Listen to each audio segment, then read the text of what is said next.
The prison moon of Kael'Tor was not a place for heroes. It was where the consortium dumped undesirables, smugglers, dissidents, and the unlucky ones caught between empires. I had been there 6 months, long enough to realize survival meant keeping your head down, trading quietly, and never drawing the guards' attention. That's when I found her. She was unlike anyone else in the mining pits. Tall, her skin a pale violet, marked with faint silver stripes that glimmered under the moons. Her hair was the color of obsidian, tangled and filthy from captivity, yet still holding a wild beauty. Her eyes, sharp, golden, predatory, watched every movement around her with a quiet intensity. The other inmates avoided her. Rumors spread. She was dangerous, some kind of war captive from a species the consortium didn't like to name. I didn't care. What I saw wasn't danger, it was despair. One night, while the guards changed shifts and the cell locks buzzed briefly offline, I slipped into the shadowed corridor where she was chained. The manacles around her wrists hummed with suppression fields, making even the strongest being weak as a child. She looked up at me. Human. Her voice was hoarse yet commanding. "Why are you here?" I hesitated. Why was I there? I wasn't a freedom fighter, just an unlucky cargo pilot who delivered supplies to the wrong rebel world. But something in her eyes reminded me of myself, trapped, beaten, but not broken. "Because no one deserves this," I whispered. And then, using the smuggled override chip I'd been saving for myself, I cracked the lock. The suppression cuffs fell away with a hiss. She didn't move for a moment, just stared. Then she stretched, flexing her arms as though remembering freedom. "You have done something you cannot undo. Go," I urged, before the alarms reset. Her eyes softened for a heartbeat, then hardened again. Without another word, she vanished into the labyrinth of tunnels. I thought that was the end of it. The next day was hell. Guards stormed the compound, demanding information on the escaped prisoner. Beatings were handed out. I kept my head down and pretended ignorance. Whispers spread through the inmates. Anyone caught helping her would be flayed alive. By nightfall, I was sure she'd be gone forever, taking her secrets with her. Maybe she'd find her people again, or maybe the consortium would hunt her down. Either way, I expected never to see her again. But then she came back. It was just before dawn when I awoke in my bunk to a faint shadow moving at the barred window of my cell. A whisper of sound, a lock disengaging. The door swung open, and there she was, cloaked in rags, eyes glowing in the dim light. "You," I hissed, half in shock, half in panic. "Are you insane? If they catch you here." "I am not here to stay," she said, cutting me off. "I am here to return what is owed." From beneath her cloak, she produced something small, wrapped in thin black fabric. She placed it gently in my hands.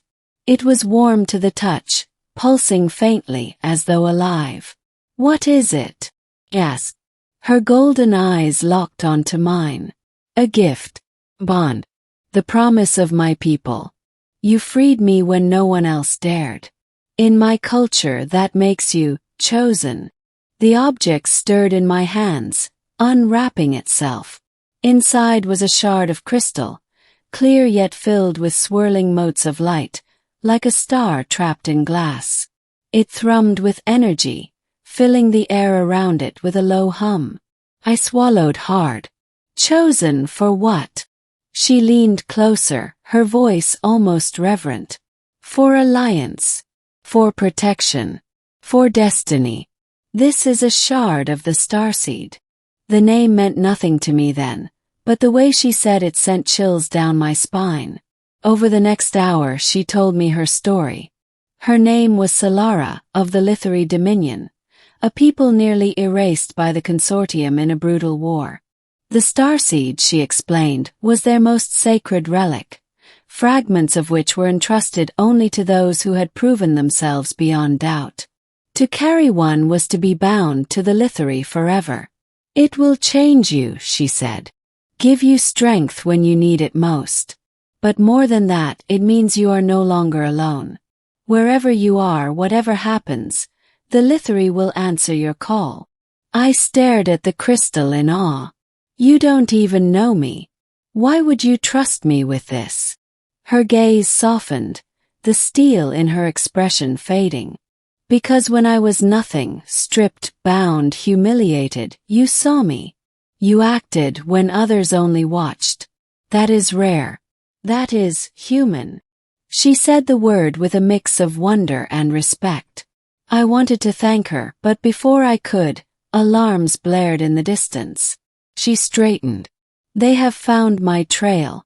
I must go." "Wait, what do I do with this?" I held up the shard, desperate. Her lips curved in the faintest smile. "Live. And when the time comes, you will know."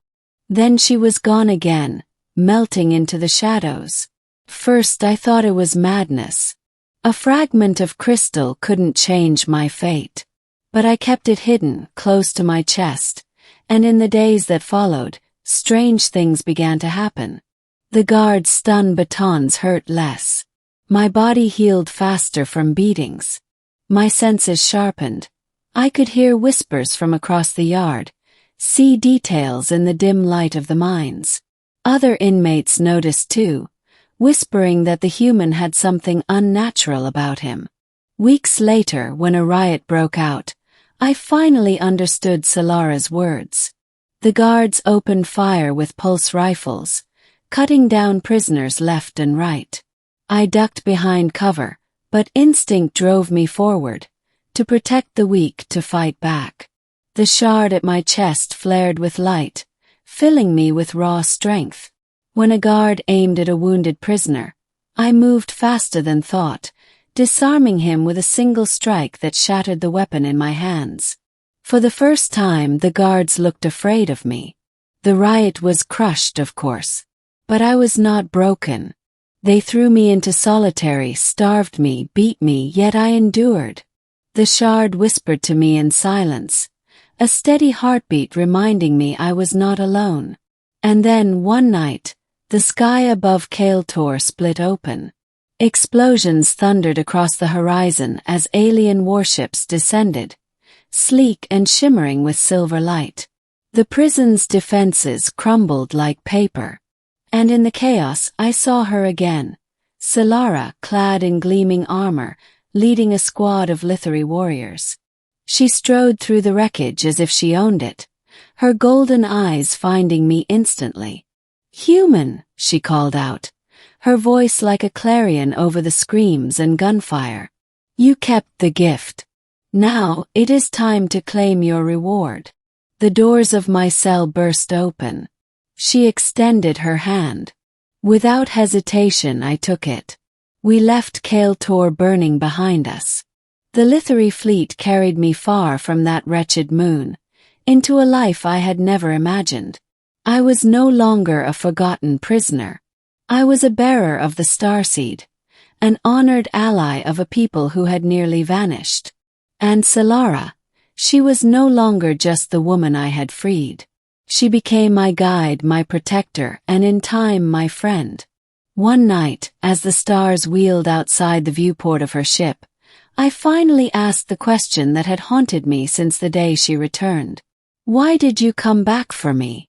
She regarded me quietly, then smiled, a rare, unguarded smile that transformed her sharp features into something warm, almost human. "Because you freed me with no expectation of gain. My people believe such acts are sacred. But for me," she paused, her gaze softening, "for me it was more simple. You gave me back my life.